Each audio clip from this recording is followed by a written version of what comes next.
Hello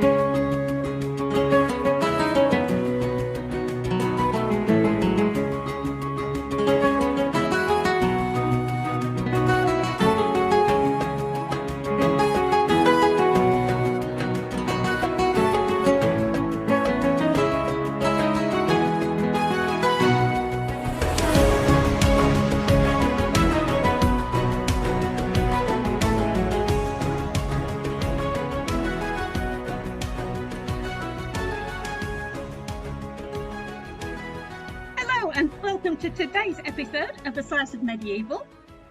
We have a wonderful guest with us today, Justin Hill.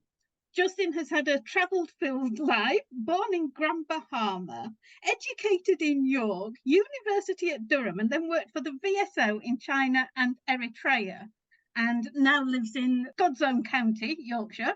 He's a prolific writer, and he's here today to talk to us about Harald Hardrada, the subject of his 2016 book, Viking Fire. Welcome, Justin.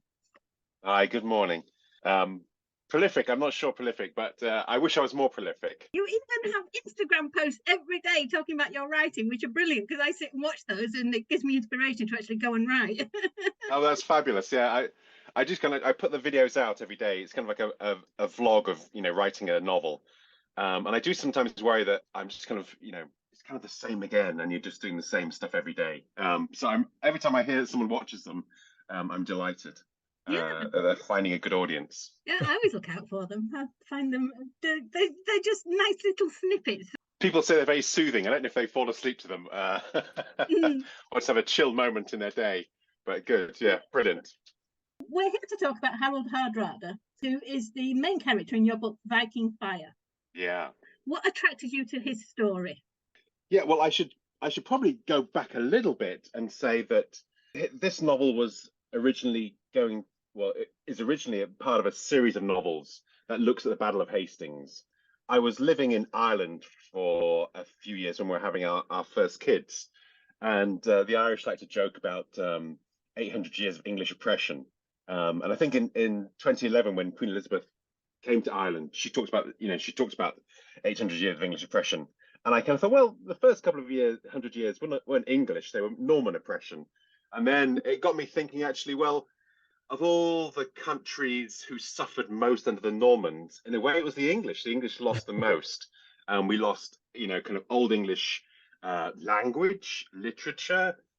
English is Old English written literature was already 600 years old by the time of the Norman conquest. And in a sense, that's all been lost to us. We have a few bits of stuff in translation, but we don't have much of it. And so they got me thinking about the Battle of Hastings. And I was looking at writing a single novel about the Battle of Hastings and just trying to update it from kind of myths to reality. And then it struck me that you couldn't write the Battle of Hastings without talking about the other conquest, because we all know 1066 is kind of a seminal moment in English and in many ways British history. But none of us know about 1016, which is the other conquest of England. And that's by the Vikings and by Canute. And so I thought, well, you can't tell the story of what happened in 1066 without telling the story of what happened in 1016. So this was a series of books that was looking at of telling that story. And the first one starts in the reign of Ethelred the Unready.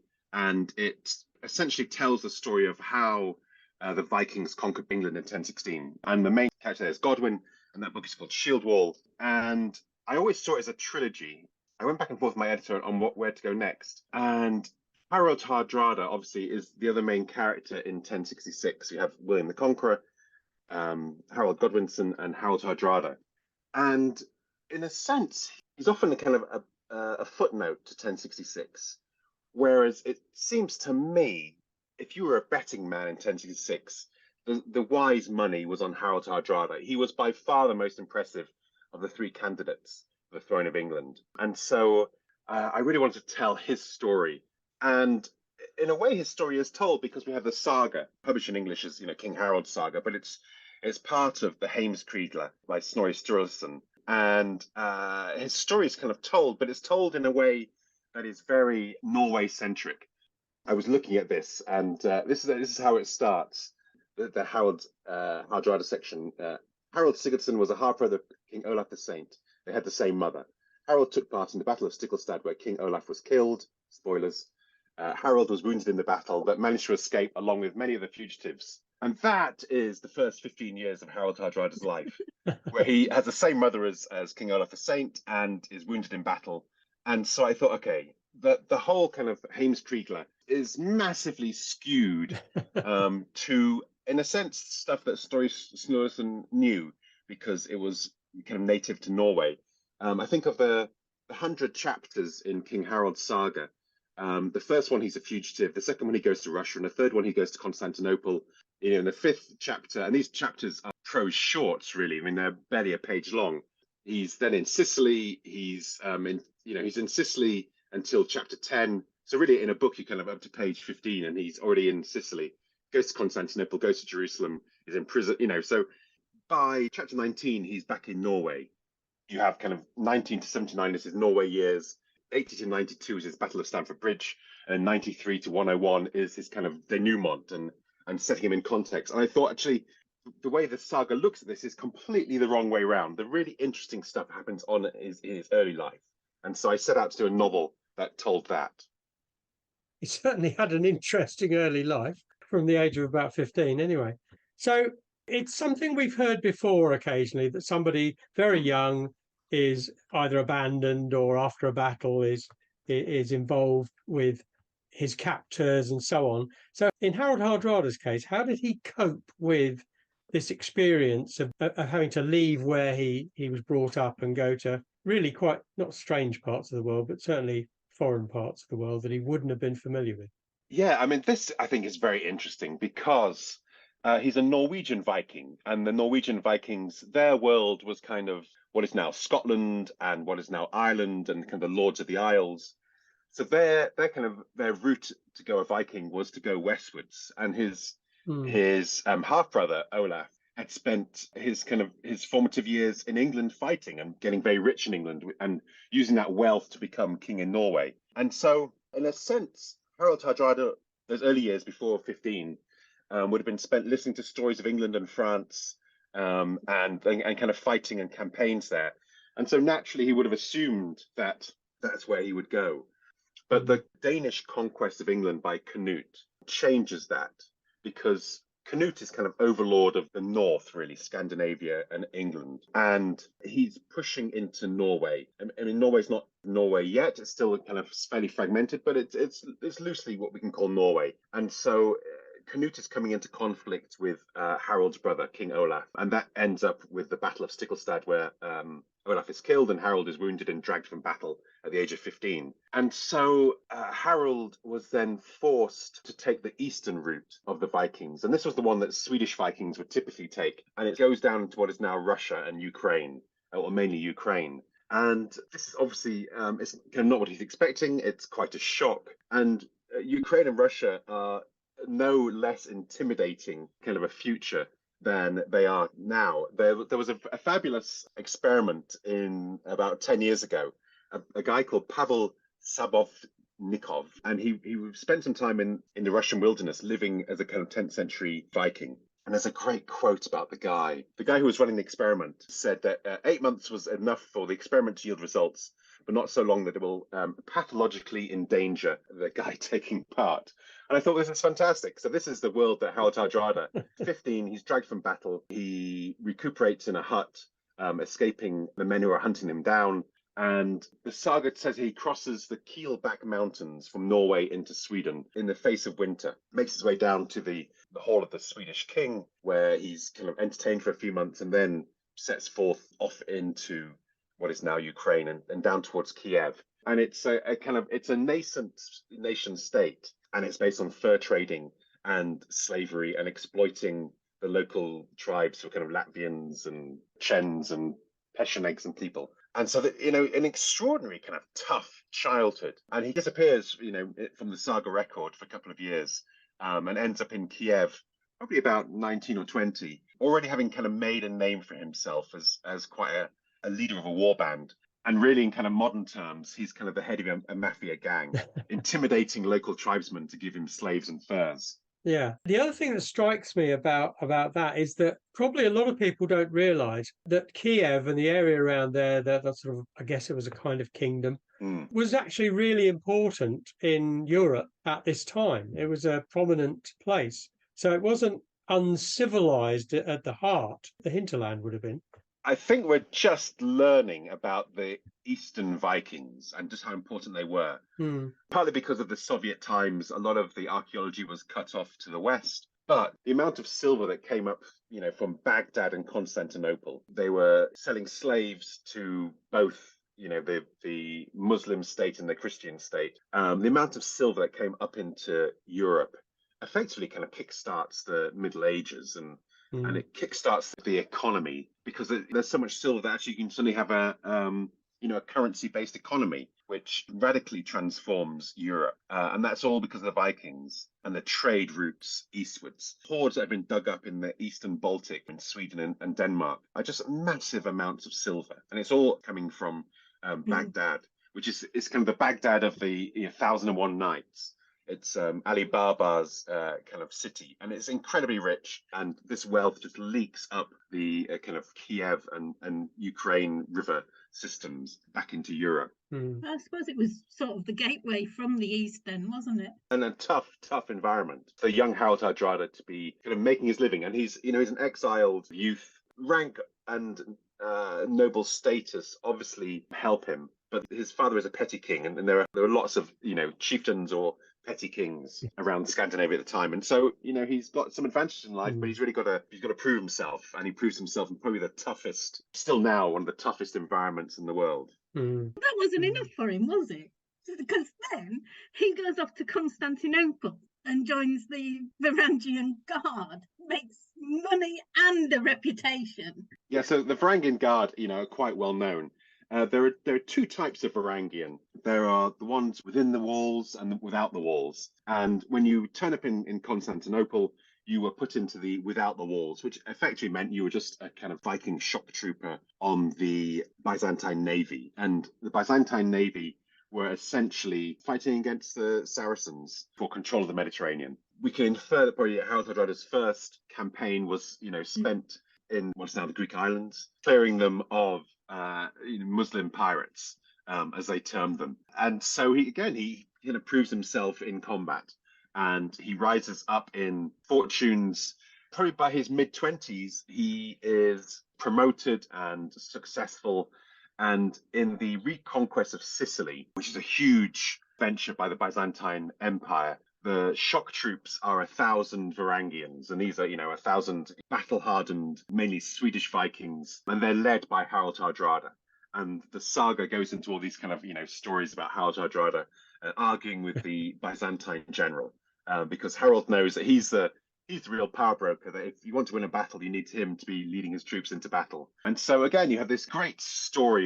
People often talk about who would you cast as a film character, which actor would be in your film. And I kind of think Arnold Schwarzenegger would be a great Harald Hardrada. He's got the kind of right combination of savvy nous and brute strength and charisma. So Arnie effectively leading the reconquest of Sicily.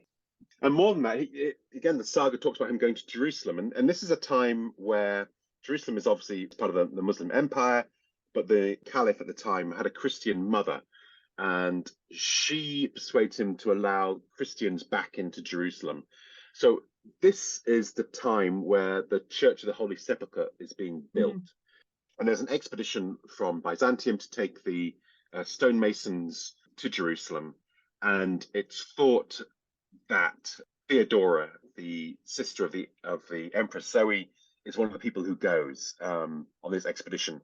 And Harald Hardrada is, I don't know if he's in charge of it, or he's certainly in charge of protecting the Emperor's sister.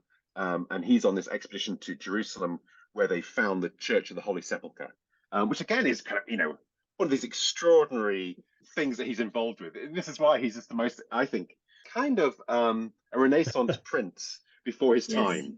Yeah, definitely. Because we haven't mentioned, of course, that he's a poet as well. Skaldic poetry is obtuse to the point where it's incomprehensible to us in the modern age, I think. but he was a skaldic poet of great renown and the only king to be, a famous poet within his time. And it's a shame that kind of the skaldic poetry, has so many kind of limitations to the modern reader that we don't get it at all. But I think he's, kind of a Renaissance prince. So he's in Jerusalem. He's rising up in the Varangian Guard until he's brought by the emperor into kind of the Varangians of the inner palace. And this is the emperor's elite bodyguard. And Harold joins the emperor on the reconquest of Bulgaria, again, a big expedition. And during this expedition, they conquer Bulgaria, head back to Constantinople, and Harold has kind of risen up to being the right-hand man of the emperor. Unfortunately, the emperor is dying, and in the triumphs in Constantinople after this expedition, the emperor his body is so swollen, it's effectively rotting, that he can't dismount from his horse. He has to be helped. And within a few months after this expedition, the emperor dies. And the Empress Zoe unfortunately marries a much younger and much more attractive man who is clearly threatened by Harald Hardrada. And there's a sequence of events which are slightly unclear to us because, again, the saga evidence is very circumspect. But this new emperor effectively mounts a palace coup where he imprisons Zoe and slaughters the Vikings, the Varangians, and brings in a new palace guard, which are a kind of slave troops from one of the Turkic tribes called the Pechenegs, who are great rivals of the Vikings of Kiev.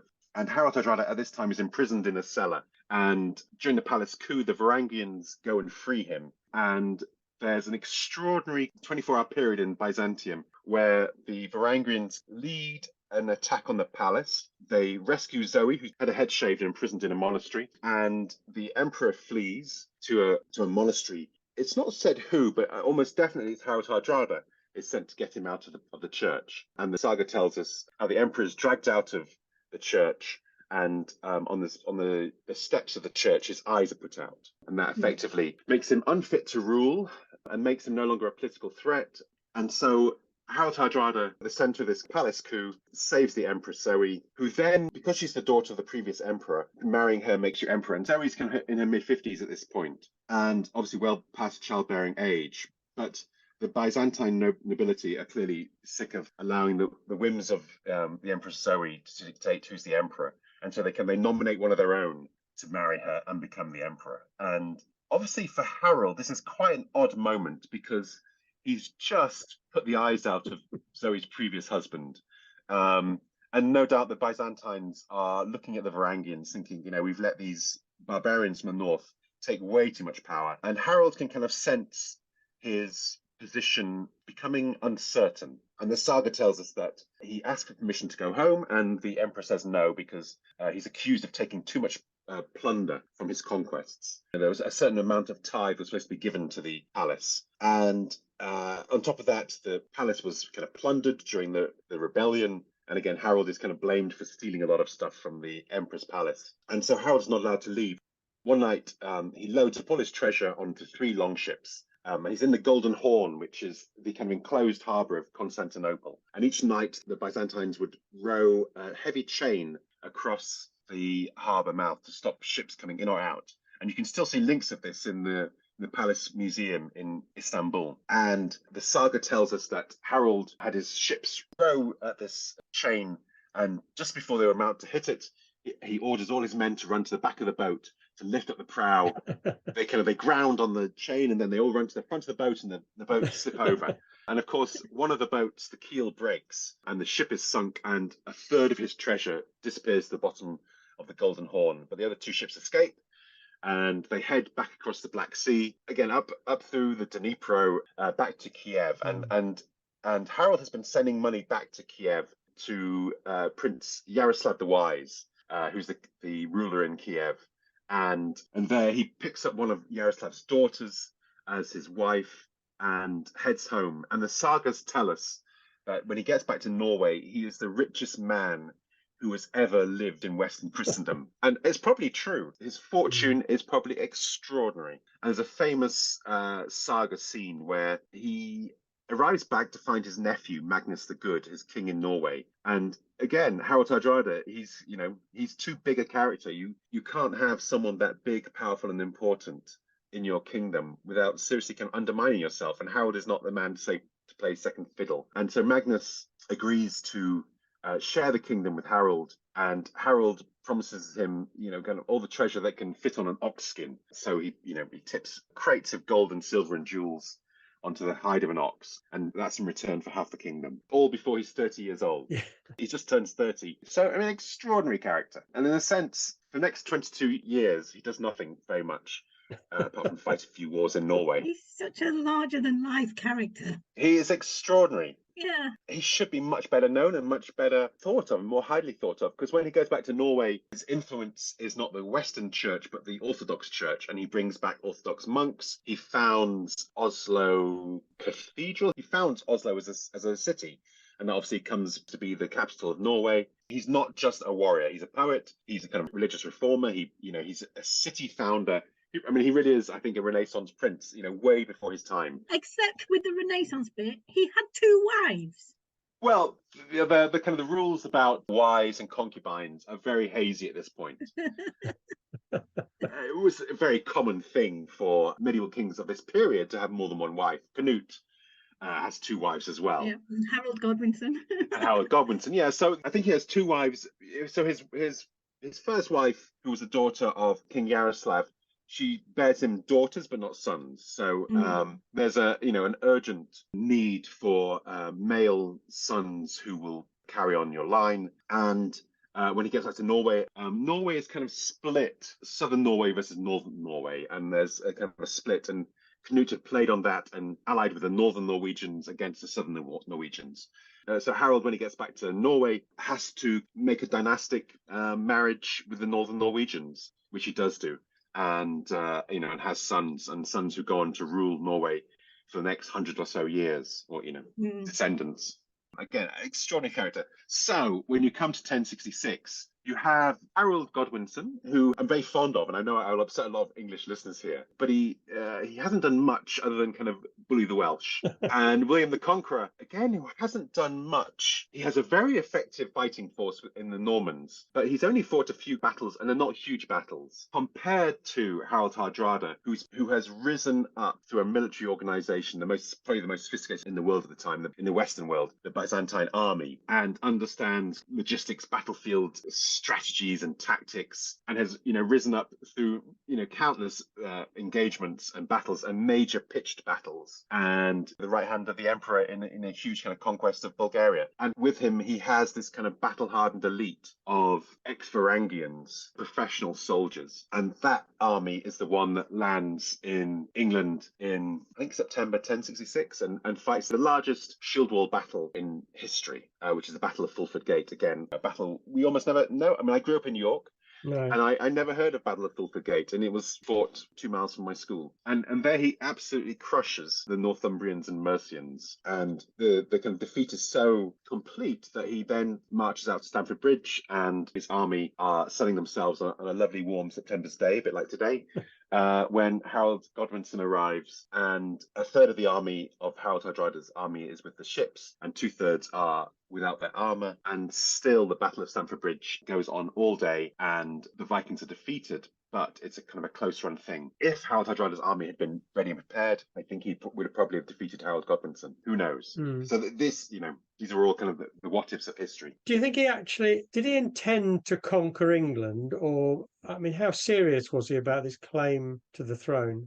The question of Harald Hardrada's claim to the throne of England always seemed to me bizarre, reading the sagas growing up. Sagas explain it in a term of, one king had promised the throne to his descendants, and Harold wasn't a descendant, but he was the kind of the next king, and it just seemed bizarrely spurious. And I think, when you're writing a historical novel, you spend a lot of time thinking through your character's life. And a lot more things come to mind than you actually ever get into a book. And my hunch is that Harald Hardrada's life has been overshadowed by Canute, and Canute is called Canute the Great, and he's the only, apart from Alfred the Great, he's the only king of England to be named Great. And Harald Hardrada's childhood is spent with Canute undermining his brother the king. The seminal moment in his life, the Battle of Stiklestad, which is also the moment of a eclipse of the sun. And I don't know if you remember, there was around the year 2000, 1999, there was an eclipse of the sun. I was in Prague, coming back from China at the time, and it was the most extraordinary moment. The the birds suddenly went quiet as the sky darkened and the air grew cold.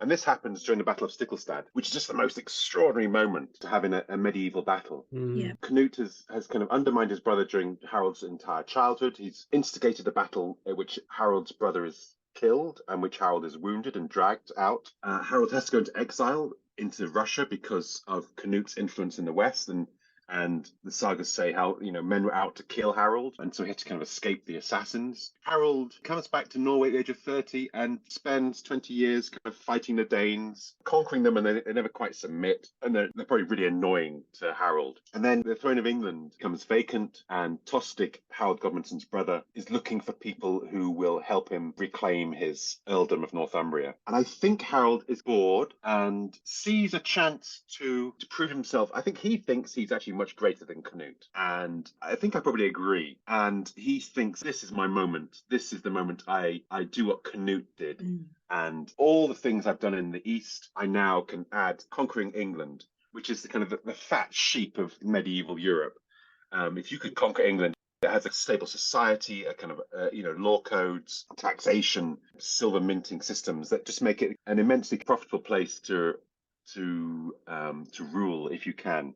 And I think that's what it is. He's spent his entire life being driven around by Canute, and he thinks, okay, here's my moment. I can one up Canute. In many ways, he should become one of our greatest kings that we've never heard of. Yeah, I mean, it's interesting that as far as the English are concerned, all of what we've spoken about up to now is ignored because mostly it's not known about very, very widely. And from the English perspective, he's the guy that loses first at Stamford Bridge and doesn't become king and is dead, and that's all there is to him. Yeah, and kills so many Huscarls that when Harold Godwinson meets William the Conqueror, then he's undermined and scuppered. And if only Harald Hardrada hadn't been there, we'd have had a proper English king. Yeah. Yes. Yeah, that's the perspective, isn't it? Really. And it's an odd one. If you're looking at the wider historical canvas, it kind of, it's like you cut a bit out and said, well, we'll just focus on this bit, and it doesn't tell the whole story at all. And I agree with what you've said as far as I've ever researched it. It's all about Fulford and the success he has there against pretty redoubtable resistance, really, suggests that he would have been very successful if he had been at full strength and prepared at Stamford Bridge. Yeah, I mean, it's interesting, I think, because 1066 is just surrounded with myths, and even kind of, Simon Sharma's History of Britain, just relies on the myths. And there's some great histories have been written which are looking kind of between the facts that we know and working them out. There's a great one called Blood Feud by a guy called Richard Fletcher, who used to live about 10 miles away from me, which looks at this period and looks at the kind of the historiography of trying to work out what has happened. A brilliant, brilliant history. And the thing is, we look at 1066 as the end of Anglo-Saxon England, which in a way it was, but I think actually 1016 is the end of Anglo-Saxon England. And what comes into place after is a kind of Anglo-Danish state. Yeah. So Godwin is the main figure of Shieldwall, and he becomes Canute's right-hand man. And you can see the kind of political vibes in England from the way he names his children. So his first child is called Svein, who was Canute's father. His second child is called Harold, which is a Viking name. His next child is called Tostig, again a Viking name. And then when Canute dies, his next children all have Anglo-Saxon names. I think the last one is Wulfnoth, who's named after his father. And so the Anglo-Danish state of 1016, that is where we get Huscarls from. The Anglo-Saxon name for that would probably be Thanes. So the famous warriors that we think, were dying to defend Anglo-Saxon England at the Battle of Hastings are actually a Danish term. And England becomes the epicenter of skaldic poetry, and Viking adventurers come to Winchester as a kind of a port of call. And so in many ways it is still Anglo-Saxon England, but in many ways it's not the Anglo-Saxon England of Alfred the Great. And I think that dies in 1016 and something different happens in that 50 years between 1016 and 1066. It would be fascinating to see what that would have grown into. whether it would have changed English history much or not at all. It's a really rich area, I think, for novelistic investigation. I don't think most people realise that half of that time between 1016 and 1066, we were ruled by Danes. Yeah. You know, people just think, oh, it was Edward the Confessor. And it's like, yeah, but before that, we had Canute, Harold Harefoot, and Arthur Canute, you know, 3 Danish kings. In the first half of the 11th century, we had half our kings were Danish and half our kings were English. And people don't realise that. They've just got this idea that we were always English, and then suddenly the Normans come along. But it was very much a melting pot before that. It's true. And of course, I didn't mention that Godwin marries a Viking princess. And so Harold Godwin's son is half Danish. And, you know, we're not entirely sure how those languages were different. They were similar enough that they probably were at some points, you know, intelligible or very strong accents. As opposed to different languages. So Harold Godwinson, in a sense, is, you know, he's kind of half Danish. He's got a Viking name. The culture he's growing up in Winchester is a court full of Viking warriors. Anglo-Saxon nobility has been largely kind of wiped out or discredited. The traditional Wessex Anglo-Saxon nobility has been wiped out or discredited during Ethelred's reign. And so the people who've stepped in are kind of, you know, Viking warlords and Viking poets. And this obviously is the time we think maybe Beowulf might have been written or written down with Anglo-Saxon clergy. So you have a kind of odd mix of Anglo-Saxon clergy and Viking nobility. So very different to what we think of as the England that is lost in 1066. And in many ways, kind of much more interesting.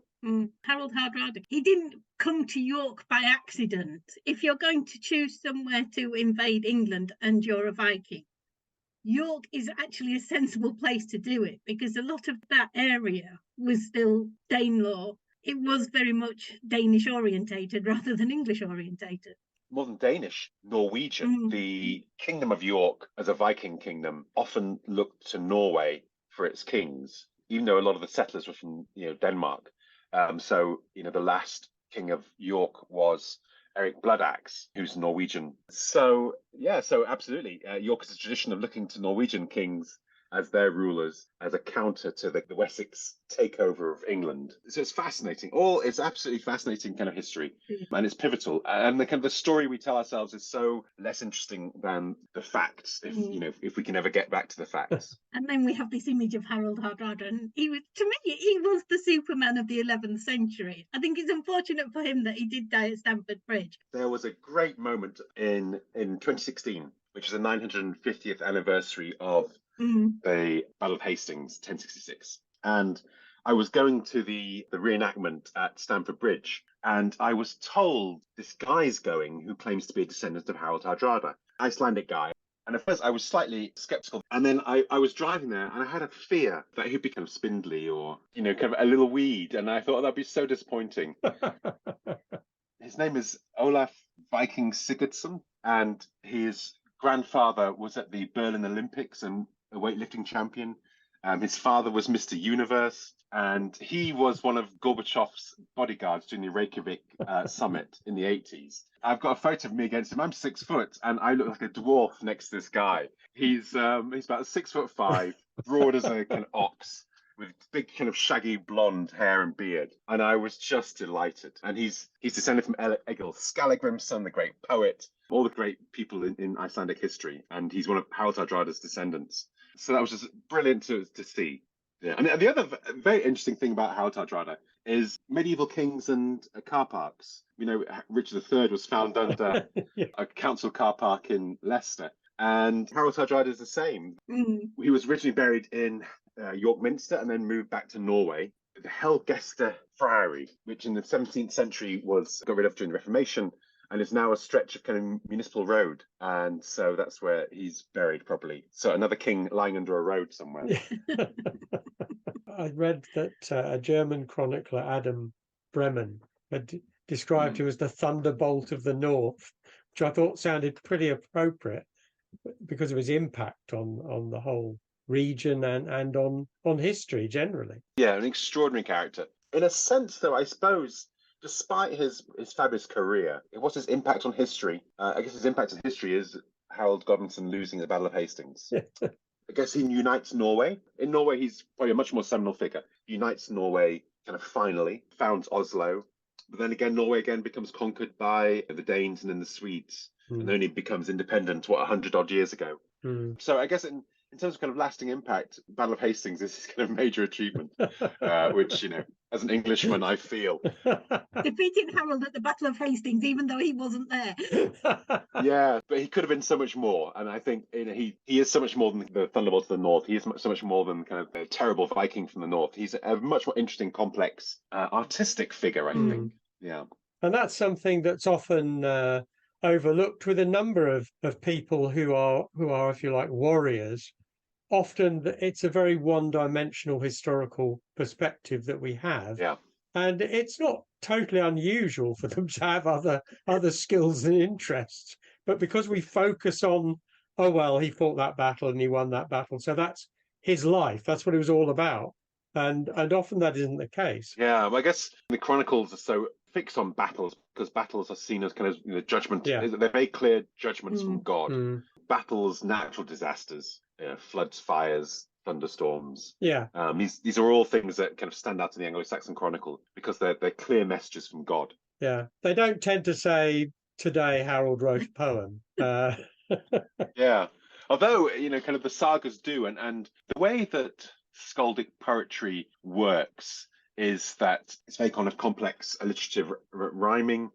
Skaldic poetry survived in Iceland, and modern Icelandic is quite similar to Old Norse. And so we know pretty clearly that the poems are source material. And when you're looking as a novelist, it's not often that you get first-hand quotes. In fact, apart from Harald Hardrada, we probably have no quotes from any medieval king. Everything is reported secondhand. Whereas we know those skaldic poems, they're almost certainly Harold's words. And so even though they're obtuse and difficult to understand and full of symbolism, like the beard of Thor, the Valkyrie, so it's all full of Norse alliterative symbolism, which is very obtuse to us now. But he's speaking to us. We're hearing his words, across 1,000 years, which is quite extraordinary. I'm a big lover of Old English poetry, which is much more forgiving in translation. And it's a shame he wasn't an Old English poet instead.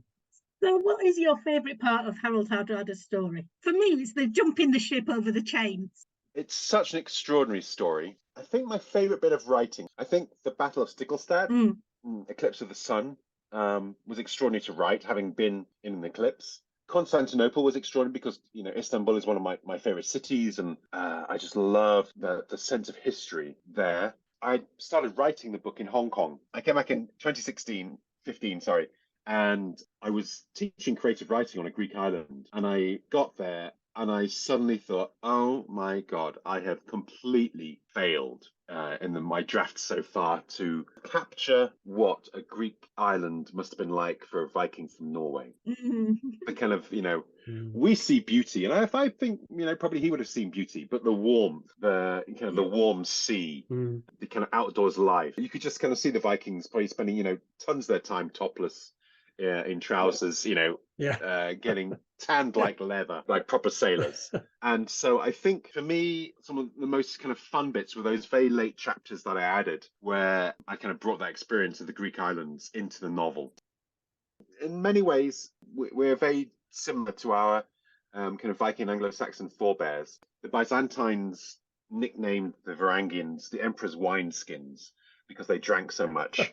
And so, you have these Varangians who are used to, or these Norwegians who are used to beer, and not particularly strong beer at that, suddenly making it down into the Mediterranean where there's wine and there's heat and there's kind of, beautiful aquamarine seas. And so it was a kind of a fairly hedonistic series of chapters that I wrote, and where they're just kind of bullying Arab pirates, with their kind of their Viking shock tactics. I think those are my favorite bits.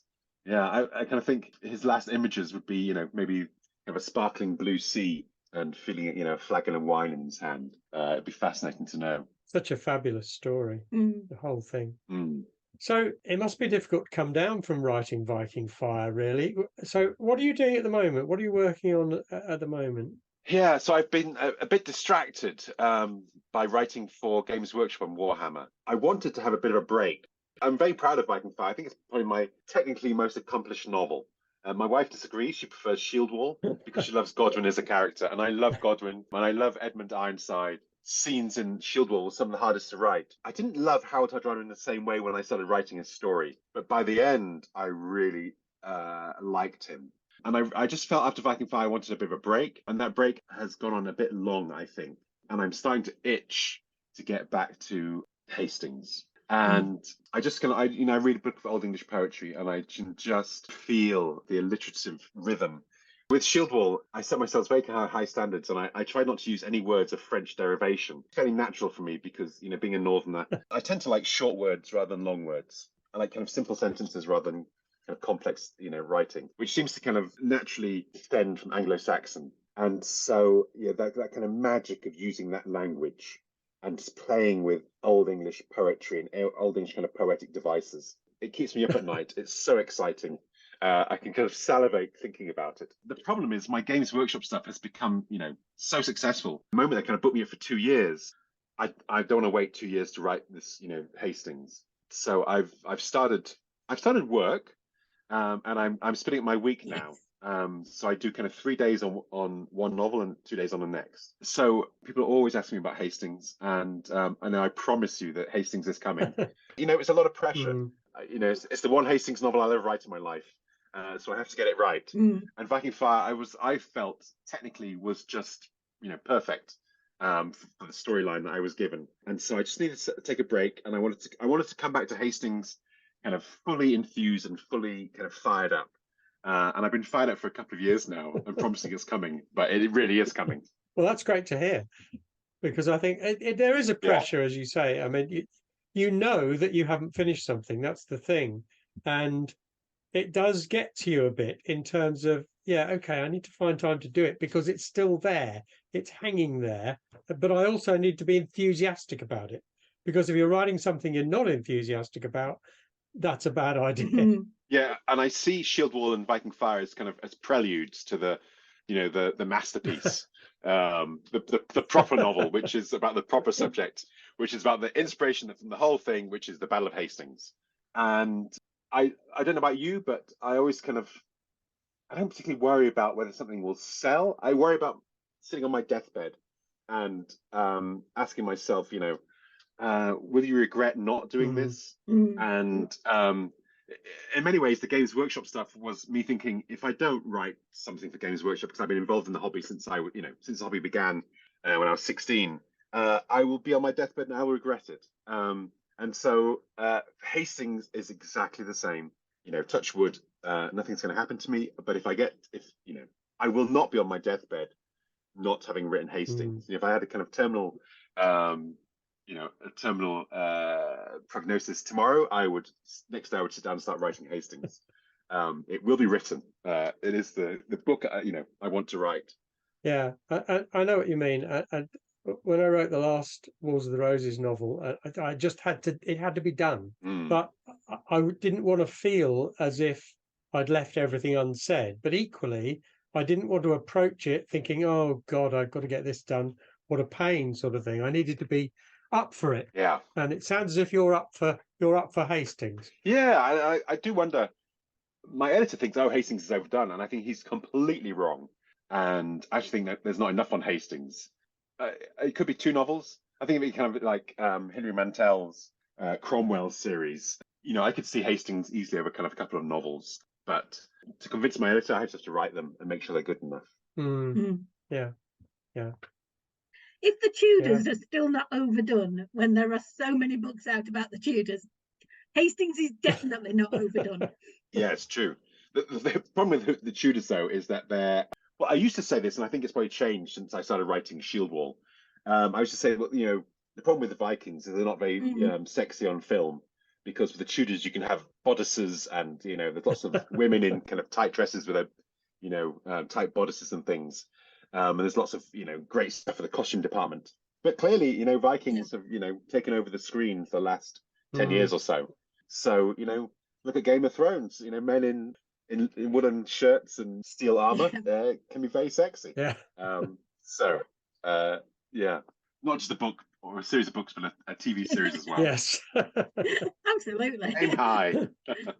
Oh, thank you so much for talking to us today, Justin. It's been absolutely wonderful. Oh, it's been a pleasure. I hope everybody's learned a little bit more about Harald Hardrada and is thinking of him as, like I say, the Superman of the 11th century, because I think he is such an underrated character out of the three of 1066. I think it's because we are so Anglo-centric in our history that we only think of him in 1066, but he had such an amazing career. I always saw Viking Fire as a kind of mirror image to King Harold's saga. Viking Fire looks mainly at Harold before he's 30, and King Harold's saga looks mainly at Harold after he's 30. So in a sense, those are kind of companion books. Didn't seem much point in me telling the last 20 years of his life, all the really exciting stuff. Not just exciting, it's extraordinary. If you had an English medieval king who had helped reconquer the Mediterranean, had put the eyes of a Byzantine emperor, possibly become lover of either the emperor herself or her sister, or both, been to Jerusalem, helped to take the stonemasons who found the Church of the Holy Sepulchre. He would have kind of TV series about this guy. And being a poet, and founding cities, and reforming the church. What an extraordinary character. Here endeth the lesson. Well, I've certainly learnt a lot. Brilliant. It's been lovely talking to you both, and you've got me so excited about Vikings again. The Hastings novel is drawing closer by the moment. We've done our job. Yeah, we'll be waiting for Hastings. And you'll come back on and talk to us. Wonderful. I look forward to it. Come back on and talk to us when Hastings is ready. Okay. Thank you so much. Thank you very much, Justin. And we'll talk to you soon. So thanks very much to Justin. That was fabulous. Harald Hardrada is one of my favourite characters from history, so I really enjoyed talking to him about that. Do join us next time when we will have a couple of very special guests joining us for our Christmas special, looking back on the year we've just had and the year to come, and possibly the best Christmas song ever, maybe not. I've been Sharon Bennett Connolly. And I'm Derek Birks. Thank you very much for listening today. And if you enjoyed our podcast, why not subscribe to ensure you don't miss the next one? Goodbye.